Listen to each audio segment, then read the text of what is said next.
성경을 읽다 보면 괄호 열고 없음 괄호 닫고 이런 거 종종 보시지 않으세요? 못 봤다고요? 성경을 아예 못 봤다고요? 아하.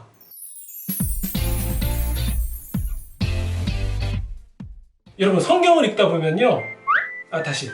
여러분 예배 때 목사님이 설교하시기 전에 성경을 펴보면 여러분 예배 때 성경을 펴기 전에 먼지부터 털고 성경을 펴보면요. 간혹 이런 거 발견하시죠?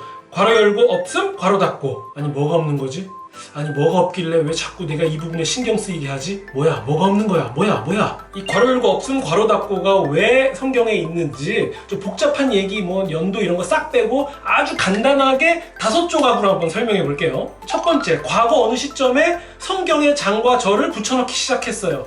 이렇게 하면 특정 구절을 서로 찾기가 쉽잖아요. 두 번째, 한편으로 성경학자들은요 계속 발견되는 성경 사본들을 비교, 분석, 연구하는 과정에 있었겠죠. 세 번째, 그러다가 성경 장절을 나눴을 때 가지고 있던 성경에는 있던 구절이 더 권위 있는 옛날 성경 사본에는 없는 것을 확인한 거예요. 네 번째, 그래서 이런 판단을 하는 거죠.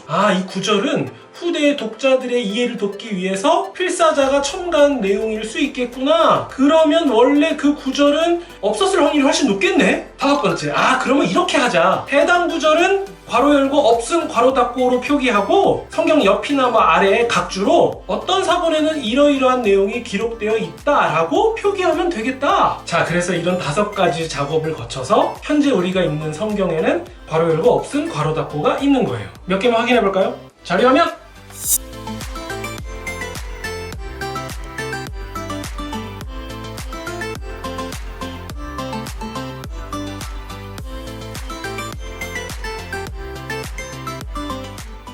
여기서 이런 생각도 해보실 수 있겠습니다. 괄호 열고 없음 괄호 닫고 하지 말고 그냥 한 절씩 다 밀어 올리면 되지 않겠습니까?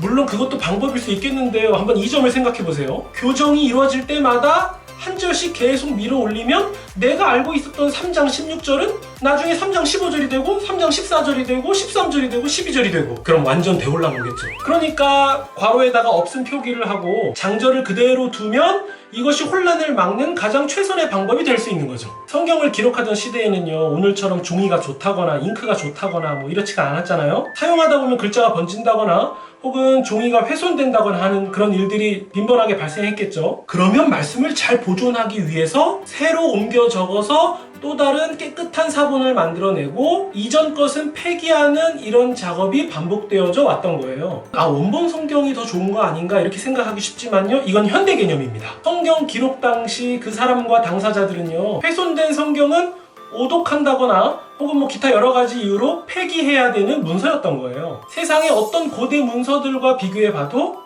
성경이 가장 많은 사본을 가지고 있는 사실 혹시 아세요? 오늘날까지 오랜 시간 동안 말씀이 순수하게 보존될 수 있었던 것은 그냥 저절로 된 것이 아닙니다. 하나님의 말씀을 그대로 지키고자 노력했던 학자들, 필사자들, 문서 보관자들 이런 분들의 덕분입니다. 물론 우리는 거저받았지만요. 간혹 킹제임스 버전이라던가 특정 성경 번역만이 권위 있는 성경이다라는 그런 주장들 혹시 들어본 적 있으십니까? 그런데 천만의 말씀이에요. 그런 주장은요 마태복음 말고 누가복음이 더 권위 있는 성경이야 이렇게 주장하는 터무니없는 얘기랑 똑같습니다. 독자 입장에서는요 그저 학자들이 만들어 놓은 훌륭한 다양한 번역본을 비교, 분석해서 대조하면서 읽어보시면 됩니다. 더 풍성한 이해와 유익이 될 거예요.